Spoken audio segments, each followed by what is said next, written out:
Hey guys, today I'm just John Anthony Chihawk Soldado. It's no real big, hullabaloo or pomp and circumstance. I don't do a lot of these like self introspection videos anymore, just because like I didn't really know. Uh, Vulnerability is really hard for me. Asking for help. Uh, Telling people how I feel unless I'm really frustrated or angry because, that's an acceptable form of feeling. And I'm going to explain everything. Lately, going into and following Foley's death, where, you know, we had, I made the choice to say goodbye to him and put him to sleep, but he went here at home. I started. Uh, I I accepted it. I did. I understood it and I accepted it and I appreciated that. Or I will always be thankful and grateful. Not just for Foley for the things that he did during his life for me, but that he waited for me to be ready to be able to say goodbye. And let me. Um, it That was a really hard thing to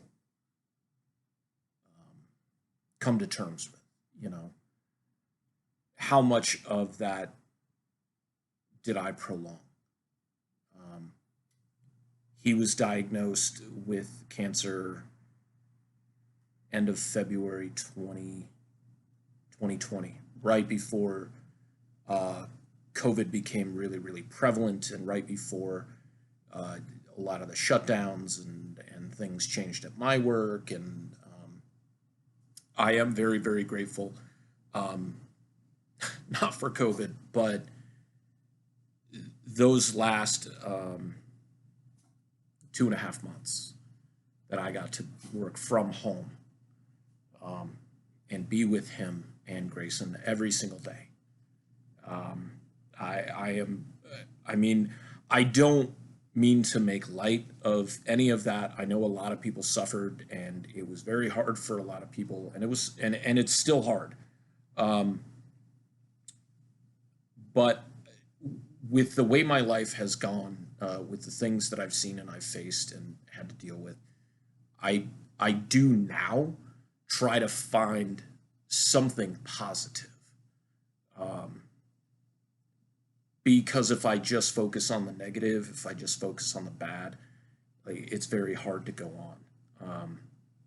And that's like my mentality is you stand up and fight and you find something worth fighting for, and you find something worth being happy for, or smiling for, something like that.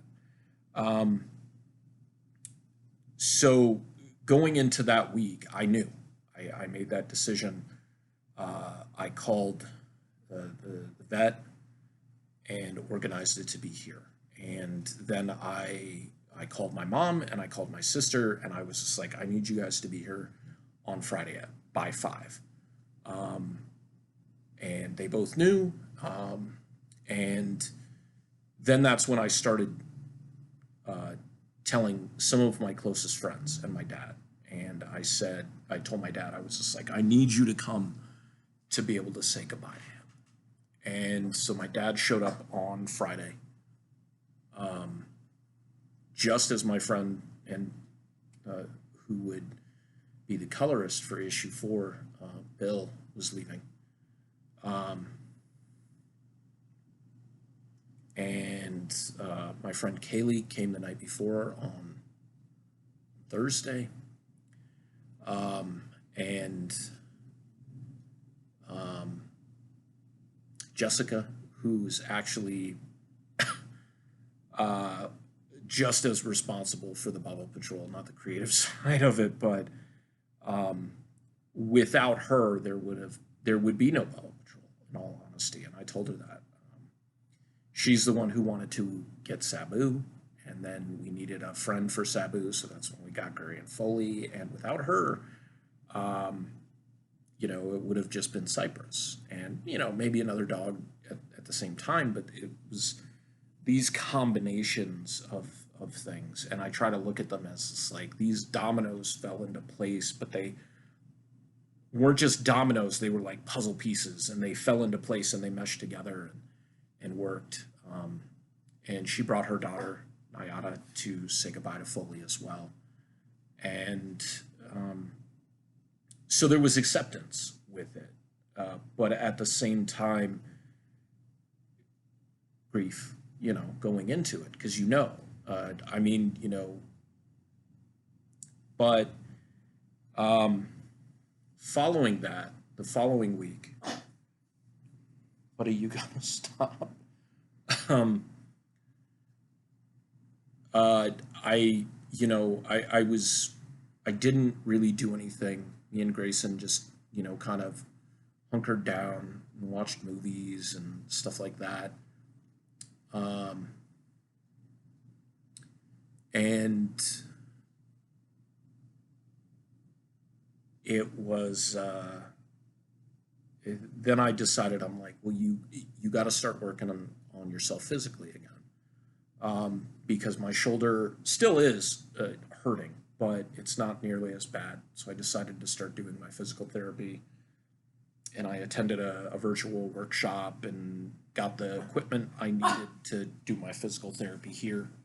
Come here. If you're gonna keep barking like that, you're gonna be part of the show.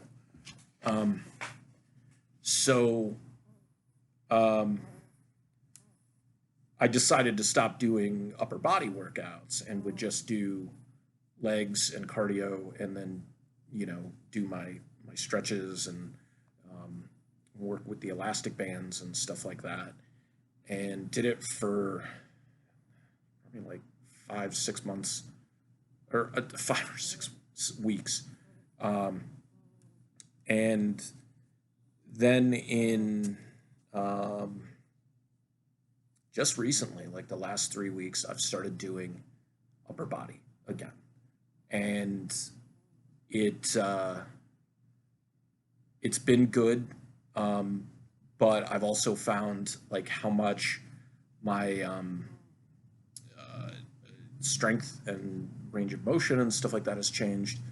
Um, but then it have been like listening to my body and my mind a lot more, and finding that there are days, a lot of days, where I'm just like, I don't want to do anything. I want to clock out and I want to just sit in my recliner and scroll through YouTube uh, videos or Tubi or whatever, and not really do anything, just veg out.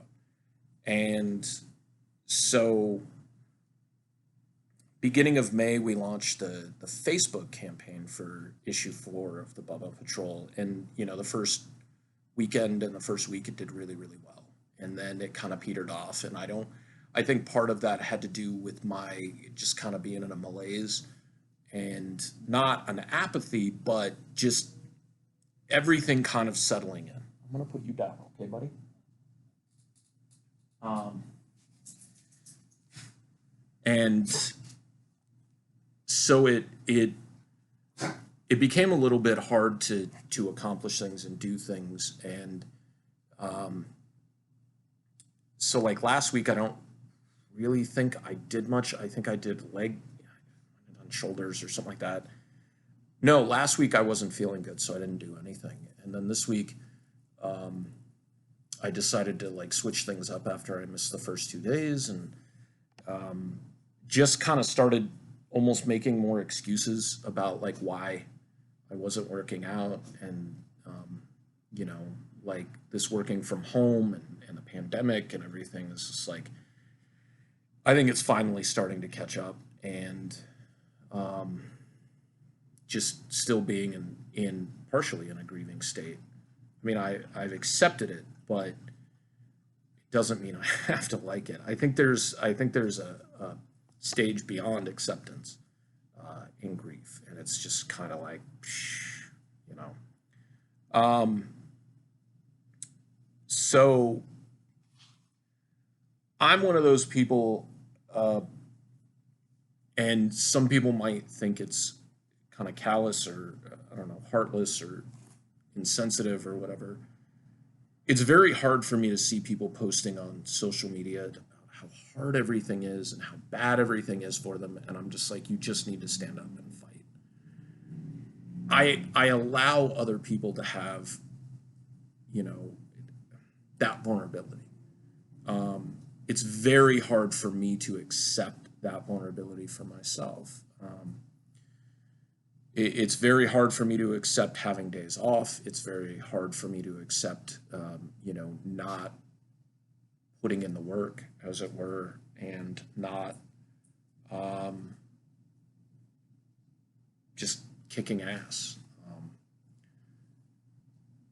But as I guess in this case, with age comes wisdom, just because of life experience and seeing things and stuff. So I do take time for myself, and it's still hard for me to reconcile that because for so long I just pushed through because the concept was, or the thought process was, if you just stayed busy and you just keep going, you don't have to deal with it.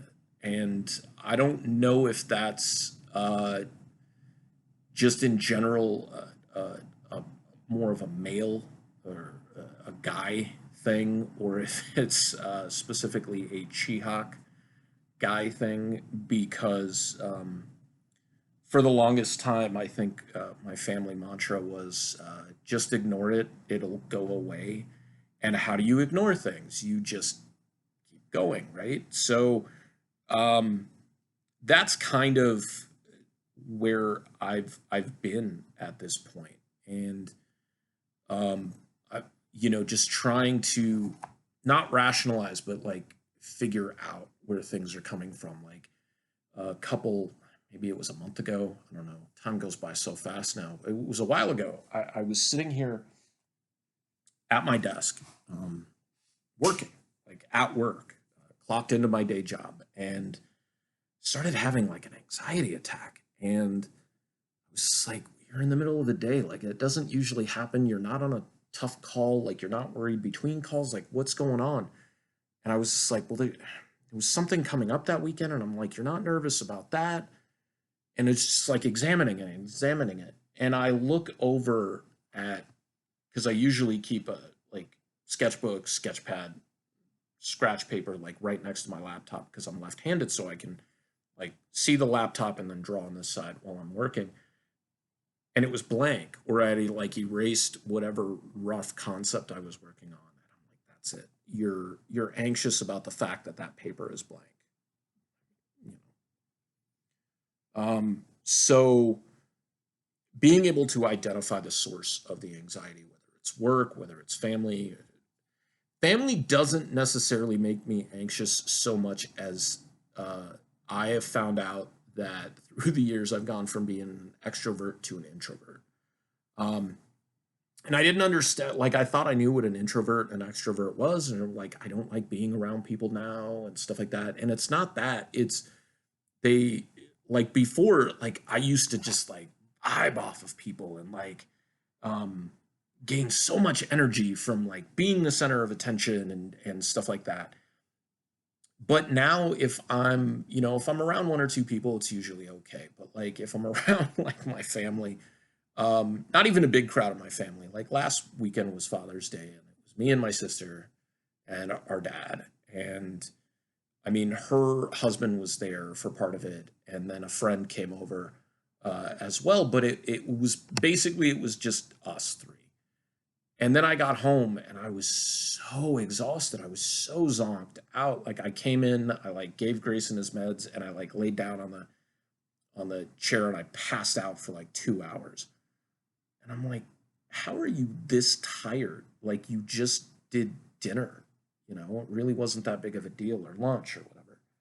Um, And that's what it is. It's just like you gain energy from being around people and interacting with them, or you give energy or you lose energy um, by being around people and interacting with them. And I never used to really understand that, and I think now I really do because seeing it a lot more. And it's actually been a lot more prevalent since I stopped drinking 5 years ago. So I don't know if there's that correlation between being sober and having all these feelings now. I do know there is based on how much I was drinking, but um, you wouldn't think about that like, 5 years later, this is still affecting you. But you realize like this is as it is. Um, so these past couple of weeks um, have been really, really hard for me. Still getting work done on the book, setting up the Indiegogo campaign page to promote it so that when we launch, hopefully there's people who are signed up for the notifications so that they can, join in and be a part of it. Um, but knowing that what I'm working to is an end, and that's at least for this arc. And I just thought about this because I shouldn't have done this, but I jumped ahead, and the final page of issue 5 is a physical page. Just because I got this inkling, I'm like, maybe I should do this one physical instead of digital. And I'm glad I did, but at the same time, I'm upset at myself for inking it right now. Not upset at myself, but I should have waited. Because this is the final page of the first arc, and it has a sense of finality to it, because it's the first story arc is coming to a close, and there's a lot of uh, it's a splash page, it's a single image, and the dialogue is one word, and it's very emotional for me because I mean, when issue 5 comes out, you'll see, and you'll see exactly why. Um, but I've been having a lot of struggles lately with trying to figure out this, like why I feel the way I feel. Is it depression? Is it anxiety? Is it, what is it? Is it just, is my body just starting to get tired more quickly? And I mean, all those things may be true. They may all be an issue. Um, or maybe it's that I'm just paying attention. Um, and that's also an important thing as well. So I just thought I don't know. I don't even know if I'm going to post this video or not. Um, I haven't been making a lot of content for YouTube lately. Um, my videos don't tend to get a lot of interaction. I mean, the ones that do or did were like reviews and stuff like that. And I kind of still want to do those, especially spotlighting indie books. Um, and I definitely will, but it's just been it's been tough. I don't want to say it's been hard. I don't want to say it's been bad because it hasn't. There have been a lot of bright spots. Getting to spend so much time with Grayson and um, working with Bill, and being able to give my dad a hug and a kiss, and um, it just there is a lot of good right now. I'm not trying to say there isn't, but there just feels like there's not something coming, but it it's a little difficult to deal with on a daily basis. And I think that's just life. I think we're all just, we're on this rock hurtling through space, and in the grand scheme of everything, of this universe, like less than specks of dust, right? But in our world, we're the center of our whole universe, and that's a big undertaking. So, yeah, I don't know. Like I said today, I'm just John Anthony Chioxaldetto. I'm not the anti-hero or anything else, or I'm just here, man. That's it's just life, you know. We're just living in it. Again, not a bad thing at all. Just kind of like thoughts. So, um, I hope nobody sees this and is worried about me or anything like that. This is just um, like I went out yesterday after my workout and it was still light outside. Me and Grayson went outside and I like kind of knelt down near the gravesite and I talk to the dogs. I do um, because I can imagine what they would say and then say it out loud and stuff, and it helps. Really does. I'm one of those people that I need to see and hear things in order to process them better. Um, and I told him I was just like, get through it.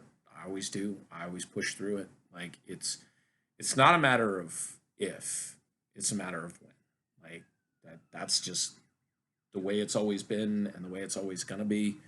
And did it after Gurry died and didn't, just kept going. Um, and now after Foley, this everything has to keep going because when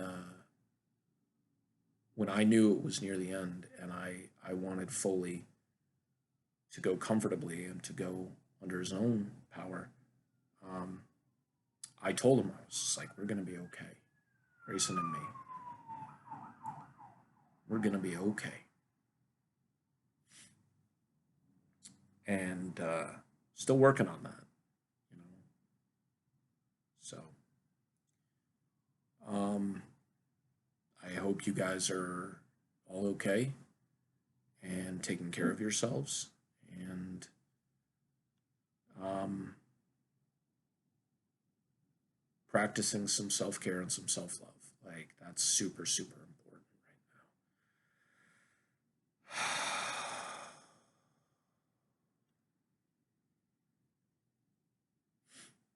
But something both my sister and my dad say, whatever you're doing, remember to breathe.